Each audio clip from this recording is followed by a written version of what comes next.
आश्रम की जमीन डूब क्षेत्र घोषित करने के खिलाफ संत हुए लामबंद। संतों के आश्रम की जमीन को डूब क्षेत्र घोषित करने के खिलाफ लामबंद महंतों द्वारा मणिराम दास छावनी के वाल्मीकि रामायण भवन में एक बैठक की गई, जिसमें समाधान न होने पर जोरदार जन आंदोलन की चेतावनी दी गई है। वहीं मणिराम छावनी के उत्तराधिकारी महंत कमल नयन दास ने कहा कि इस संबंध में सीएम योगी आदित्यनाथ के सामने उन्होंने ये प्रकरण रखा था, उसके बाद भी यदि बात नहीं बनती है तो हम आंदोलन करेंगे। वहीं संतों महंतों ने कहा कि अयोध्या की पहचान मठ मंदिरों, साधु संतों व सद गृहस्थियों से होती है। अयोध्या में प्रशासन के द्वारा वैध जमीनों को अवैध रूप से सरकारी नजूल व डूब क्षेत्र दिखाकर मुआवजा न देते हुए जबरन छीना जा रहा है। केवल एक ही विषय है, हमारे जो संत महंत आश्रमधारी गृहस्थ सदगृहस्थ, किसी के आश्रमों को, किसी के घरों को दरियाबुद्ध कह दिया जाए और किसी के लिए कह दिया जाए नजूल की ज़मीन है, उन्हें उजाड़ा जा रहा है। ऐसा नहीं होना चाहिए। पूरे अयोध्या के सारे महापुरुष सब एकत्र हैं और सब संकल्पबद्ध हैं और इसके लिए नहीं होगा तो हम सभी लोग जन आंदोलन करेंगे।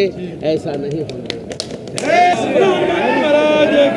अभी आपने कहा जितनी भी ज़मीनें नदियों में हैं वो सब जगह किसी न किसी की ज़मींदारी है, किसी न किसी की ज़मीन है। नदी कभी यही इधर बहती है, कभी उधर बहती है, कभी कुछ दूर उधर चली गई, तो क्या उनकी ज़मीन चली गई, ख़त्म हो गई? जब नदी छोड़ती है तो उन्हीं का कब्जा होता है। उसी प्रकार से ये अयोध्या भी है। अयोध्या भी किसी न किसी की ज़मींदारी है, किसी न किसी की भूमि थी। इन हमारे महापुरुषों ने, संतों ने, सदगृहस्थों ने जो भी ज़मीन लिया है वो न्यायिक रूप से लिया है, ऐसे नहीं लिया है, ज़बरदस्ती कब्जा नहीं किया है और सरकार के द्वारा लिया है। सरकार ने इस पर शुल्क लिया है। ये गलत कार्य हो रहा है, ऐसा नहीं होना चाहिए। ये इसकी जिम्मेदारी भाई जो मालिक है, अगुआ है, सरकार की ही जिम्मेदारी होती है। उसी का दोष दिया जाएगा। प्रशासन तो उसी के द्वारा है। बिल्कुल बात करेंगे और पहले भी बात कर चुके हैं, उसे को पीछे हटने वाले थोड़ी हैं। तो आज की बैठक में क्या तय किया गया? तय किया गया कि हम किसी भी प्रकार से किसी आश्रम, किसी ग्रह, किसी घर को हम इधर उधर जाने नहीं देंगे, सरकार को हटाने नहीं देंगे। उसके लिए हम सब लोग तैयार हैं। आगे की क्या रणनीति होगी? सरकार नहीं मानती है, हम जन आंदोलन करेंगे। नहीं मानेंगे तो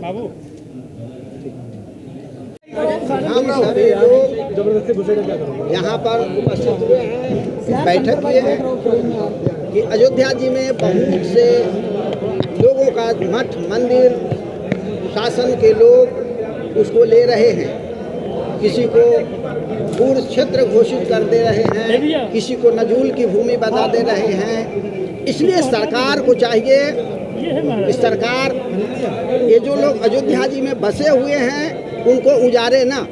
सरकार का काम बसाना होना चाहिए, उजारना नहीं। इसलिए हम लोग यहाँ पर इकट्ठा हुए हैं कि अयोध्या जी में लोग आते हैं बसने के लिए कि हम सरजू जी के तट पर आश्रम बनाएंगे, सरजू जी स्नान करेंगे, वो अपना धर्म कार्य करेंगे और जो वहाँ के लोग को उजाड़ दिया जाएगा, हटा दिया जाएगा, इससे अयोध्या सुशोभित नहीं होगी। अयोध्या आने वाले लोगों को और हताश होना पड़ेगा। इसलिए अयोध्या जी एक धर्म स्थल है, इसको धर्म स्थल के रूप में ही विकसित किया जाए, पिकनिक स्थल के रूप में विकसित न किया जाए। यह मांग करने के लिए हम लोग यहाँ पर आए हैं और हम लोग अयोध्या के विकास में हम सब लोग सहभागीदार हैं। हम लोग चाहते हैं कि भगवान श्री राम का मंदिर बन रहा है, अयोध्या का विकास हो, लेकिन किसी को कष्ट दे करके विकास न हो। जिनको हटाया भी जाए उनके लिए स्थापना की भी व्यवस्था सरकार करे कि उनको ऐसा स्थापित किया जाए ऐसी जगह पर जहां वे सम्मान के साथ रह सकें, वो अपनी साधना कर सकें, वो अपनी पूजा कर सकें। नहीं, उन लोग को यहाँ से हटा दिया जाएगा, उनकी आत्माएं दुखी होगी, ये दुख का कौन श्राप को भोगेगा।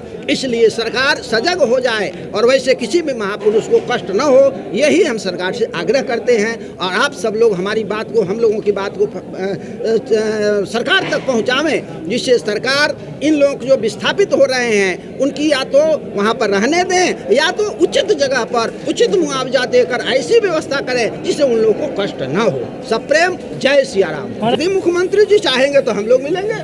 ठीक महाराज ठीक चलो। में हुई थी बंदे के पास। उसमें संतों की ये पीड़ा है कि जो बंदे के किनारे या परिक्रमा मार्ग के किनारे या राम पैड़ी के पास अपना ठिकाना बना करके बसेरा बनाए हैं, मठ मंदिर बनाए हैं, कुछ लोग घर बनाए हैं, धर्मशाला है, गौशाला है, यज्ञशाला है और वाटिका लगाए हैं। तो ऐसी स्थिति में कहीं बाढ़ क्षेत्र घोषित किया जा रहा है, तो कहीं खतौनी शून्य कर दी जा रही है। जहाँ नजूल है तो नजूल, आज से तो नजूल तो सारी अयोध्या नजूल। तो ऐसी स्थिति में उस ज़मीन को संतों के पक्ष में फ्री होल्ड करें और किसी को उजाड़ा न जाए, इसी पर चर्चा हो रही है। और अच्छा, हमको लगता है इस पर मुख्यमंत्री जी भी अच्छा विचार करेंगे। और अभी तक तो ये हुआ है कि उन्होंने किसी को अगर उजाड़ा है तो किसी को बचा भी दिया है और मुआवजा भी उचित मिला है लोगों को। लेकिन ऐसा नहीं है कि विकास के हम पक्षधर नहीं हैं, हम लोग पक्षधर हैं। महाराज कोई किया जाएगा, अगर हम लोगों को आदेश होगा, संत निर्णय लेंगे तो हम लोग मुख्यमंत्री जी के पास पहुंच करके अपनी पीड़ा को, अपनी बातों को बताएंगे और वो उसका हल भी ढूंढेंगे। ऐसा नहीं है, क्योंकि अयोध्या संतों से जानी जाती है। जब संत ही उजड़ जाएंगे तो अयोध्या में फिर कौन रहेगा। तो हम लोग अपनी बातों को मुख्यमंत्री तक पहुंचाएंगे, ज्ञापन के माध्यम से, मीडिया के माध्यम से, प्रिंट मीडिया, इलेक्ट्रॉनिक मीडिया और सोशल मीडिया के माध्यम से ही पहुंचाएंगे। ठीक। तो वास्तव में वो संत हैं और संत हृदय नवनीत समाना। महाराज उसमें क्या मांगे होंगे उसमें? मांग उसमें ये होगी कि जो संत अपना मंदिर बनाए हैं उनको अन्यत्र उजाड़ा न जाए। अगर विस्थापित पे करते हैं तो उसके बदले में कहीं उनको ज़मीन दी जाए। हम ये नहीं चाहते हैं कि अगर रोड में मंदिर आ रहा तो हटाया न जाए, हटाया जाए, लेकिन वो खुद उसको थोड़ी दूर पर विस्थापित कर दिया। ठीक। जय गुरुदेव हॉस्पिटल महोली रोड मथुरा। हमारे यहाँ minor, OT, emergency, ICU, PICU, NICU, सभी प्रकार की सिटी स्कैन, एक्सरे, अल्ट्रासाउंड, अत्याधुनिक पैथोलॉजी लैब, प्राइवेट एवं जनरल वार्ड, डीलक्स रूम, महिला चिकित्सकों द्वारा डिलीवरी सुविधा, आंखों का ऑपरेशन, दांतों का उपचार, सभी प्रकार के ऑपरेशन, उचित दर पर दवाइयाँ, 24 घंटे एम्बुलेंस सुविधा। जनपद में सबसे कम दर पर 100 रुपये में ओपीडी सुविधा उपलब्ध है। संपर्क करें 8650777901।